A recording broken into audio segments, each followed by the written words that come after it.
Es común pensar que la literatura de ciencia ficción es la que marca la pauta e inspira los adelantos que tenemos dentro de lo que son los ámbitos de la ciencia y la tecnología e incluso la sociedad. Esto principalmente gracias a Verne, de quien hablaremos luego. Sin embargo, hay ocasiones en que los libros de ciencia ficción se inspiran en los hechos reales. Un ejemplo de esto fue una de las primeras novelas que abordó el tema de los viajes en el tiempo. Esta novela llevaba el título Un Yankee en la corte del rey Arturo y fue escrita por Mark Twain. En esta novela Twain nos narra la historia de Hank Morgan, un yankee que por determinadas circunstancias queda inconsciente y al despertar resulta que viajó en el tiempo y se encuentra en pleno siglo VI. Obviamente en plena era medieval las cosas no iban a fluir tan bien, por lo cual eventualmente él es condenado a ir a la hoguera. Sin embargo, sucede que el día que le dan la sentencia para enviarlo con el Dios Padre, ese mismo día iba a ocurrir un eclipse, el cual él sabía que iba a suceder y que gracias a eso él lo utilizó para chantajear y convencer al rey de que él dominaba los astros y pues de esa forma, gracias a esas estratagemas, logró salvarse. Pero ¿cómo una novela acerca de los viajes en el tiempo puede inspirarse en hechos reales? Pues resulta que en 1503, durante el último viaje de Colón, cuando él llega a Jamaica, se encontraba en una situación muy precaria. Se había perdido las anclas, los barcos estaban muy corroídos por la salinidad, corrían riesgo de hundirse, la tripulación estaba desesperada y a Colón no le quedaba más remedio que esperar un auxilio. En medio de esa situación tenía dos peligros latentes. Uno era el hecho de que la tripulación y él podían entrar en inanición y la otra era entrar en conflicto con las tribus locales. Por ese motivo, Colón decidió prohibirle a la tripulación que abandonara la base para mantener las relaciones lo más neutras posible y a su vez comerciar con precisamente las mismas tribus locales. ¿Sabe? Esos tratos de siempre, un espejito, barajitas, cosas que él le iba cambiando a ellos por alimento. En medio de estas condiciones pasaron casi un año.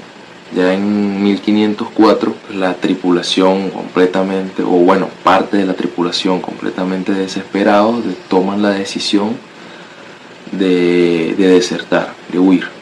Pero era la América de los 1500 y ellos eran europeos, asumían que esto era tierra sin ley, por lo cual no solamente se limitaron a amotinarse en la base y huir, sino que también al huir robaron, saquearon, abusaron de las personas de las tribus locales, lo cual hizo de que estas personas se molestaran bastante y cortaran los suministros de trueque a la base de Colón. Eso obviamente dejó a lo que quedaba de la tripulación y a Colón sin ningún tipo de provisiones de alimentos para poder mantenerse, así que básicamente estaban condenados a morir de hambre y obviamente sabía que si salían de allí también iban a ir con Dios Padre. Pero en medio de esa situación desesperada, a Colón, que hay que reconocerlo, tenía un buen conocimiento acerca de lo que era el movimiento de los cuerpos celestes, las estrellas y todo eso, por el hecho de ser un navegante portugués, se da cuenta a través de un almanaque de que en el 1 de marzo iba a ocurrir un eclipse, así que decidió jugarse la suerte. ¿Qué hizo? Pues se comunicó con los líderes de estas tribus y dijo que ellos estaban conscientes, porque no era su primer viaje, de que él era un enviado de Dios y que pues Dios estaba muy molesto porque ellos se estaban negando a darles el alimento y que por eso en esa fecha iba a oscurecerse el cielo y bueno, se iban a molestar los dioses. Quizás de momento ellos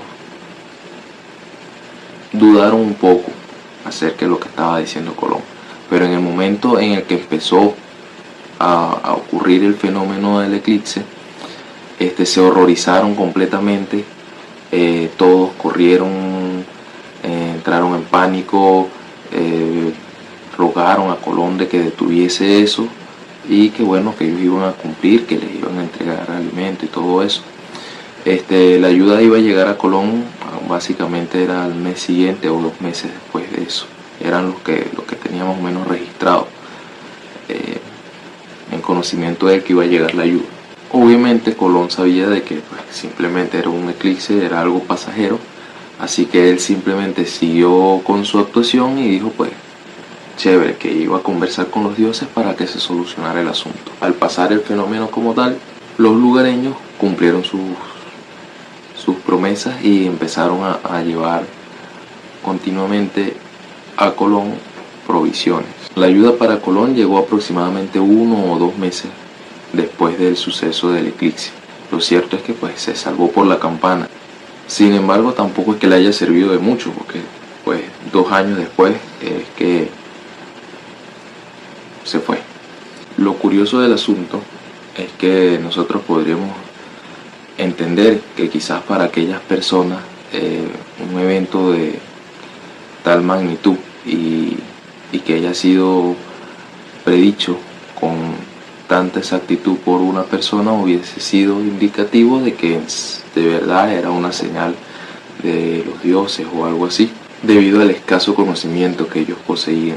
Pero cuando analizamos lo que ocurrió hace unos pocos días con este eclipse del 8 de abril, nos damos cuenta de que probablemente en estos poco más de 500 años quizás no hemos avanzado mucho, a pesar de que vivimos en un mundo con tecnología directamente sacada de las historias de ciencia ficción, lo cual nos obliga a recordar una frase de Albert Einstein, que dato curioso, no la dijo Albert Einstein, la cual decía poco más o menos como: temo el día en el que la tecnología supere las capacidades humanas.